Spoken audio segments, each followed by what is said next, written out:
At a family dinner meant to celebrate unity, a husband spat on his black wife, unaware she secretly owned 90% of their empire. The dining room was set for a feast, polished silverware, crystal glasses, and the kind of meal meant to celebrate unity. But that night, unity was nowhere to be found. At the head of the table sat a woman whose very presence unsettled those who believed tradition was more powerful than truth. She was graceful, accomplished, and proud. Yet in a single cruel moment, the man who vowed to love her forever spat across the table, staining more than her dress. He thought she was powerless, an outsider who should feel grateful for a seat at the family's table. What he didn't know would soon shatter everything he believed about power, wealth, and respect. The family dinner had been planned for weeks. It wasn't just a gathering, it was a test. Her husband's relatives were wealthy, proud, and fiercely protective of their traditions.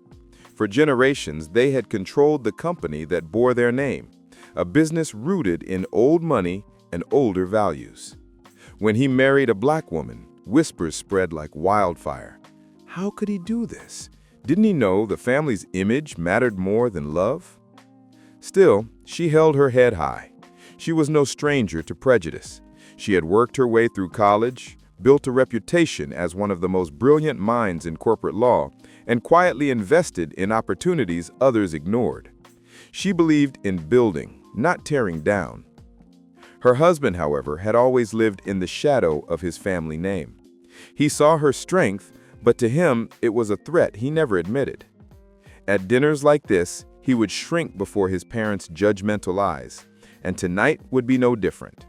The room was lined with portraits of stern-faced ancestors, glaring as if to remind her she did not belong. Yet beneath her calm exterior, she carried a truth no one else at that table knew.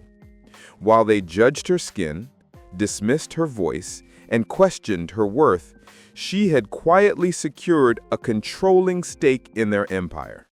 90% of the company was hers, a secret she held close, waiting for the day it might matter. The evening began with forced smiles and empty pleasantries. The patriarch carved the roast, speaking only to his son, ignoring her entirely. Her mother glanced at her plate more than once, as though even her presence made the food less appetizing. She felt the sting of silence, a silence louder than words. Then came the subtle remarks. One cousin commented on her hair, asking if it was real. Another pretended to joke about how long she would last in the family before moving on. Each comment struck like a knife, but she remained composed, refusing to give them the satisfaction of seeing her break. Her husband, however, instead of defending her, shifted in his chair, laughing nervously, almost siding with them. To him, it was easier to blend into their cruelty than to stand beside the woman he had chosen. Then it happened. In a moment that froze the entire room, he leaned across the table during an argument over the company's future. His words dripped with disdain as he spat at her, the act echoing louder than any insult could. A hush fell. The room was split between shock and approval, but for her, it was not new. She had seen the ugliness of racism before, but not like this. Her hands trembled slightly under the table, not from fear, but from the weight of what she knew. She could strip everything away from him in a single sentence. The company, the money, the legacy, everything they worshipped was already hers. But she didn't speak. Not yet. Instead, she let the silence hang heavy. She let them believe they had humiliated her. Because power, real power, is revealed at the perfect moment, not in the heat of insult.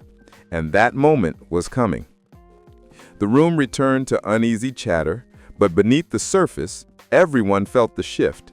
They thought the dinner was nearly over. They thought she would leave quietly, wounded and ashamed.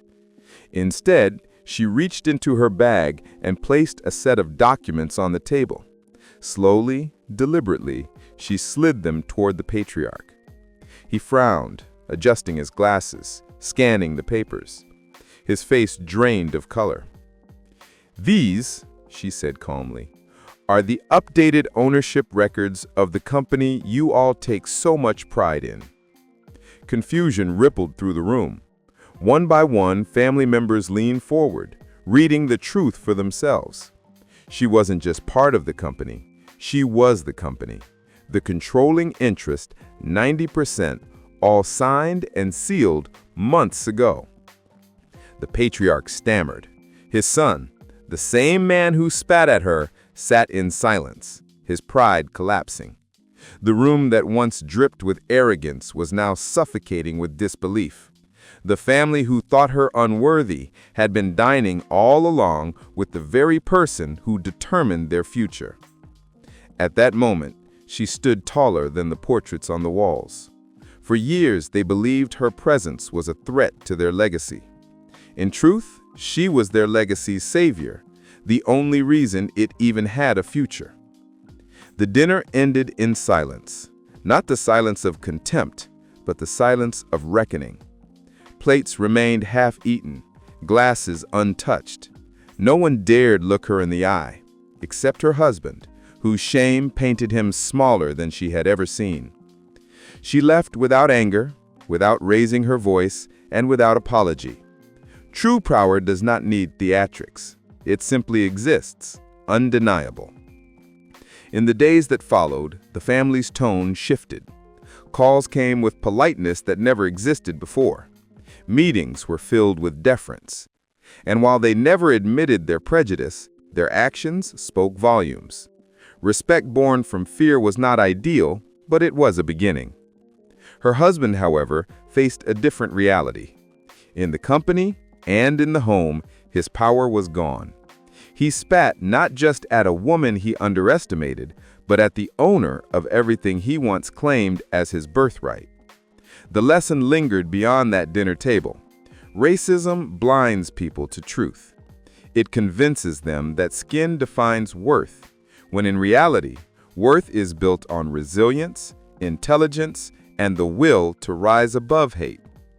For the older generation who clung to their legacy, the revelation was a reminder that the world had changed, and that the people they once dismissed were now the very backbone of their survival. As she looked back on that night, she didn't think of the insult or even the victory. She thought of the generations before her who never had the chance to sit at such a table. She carried them with her in every decision, every triumph. And so I ask you, if you were sitting at that table, watching injustice unfold, would you have stayed silent? Or would you have spoken up long before the truth was revealed?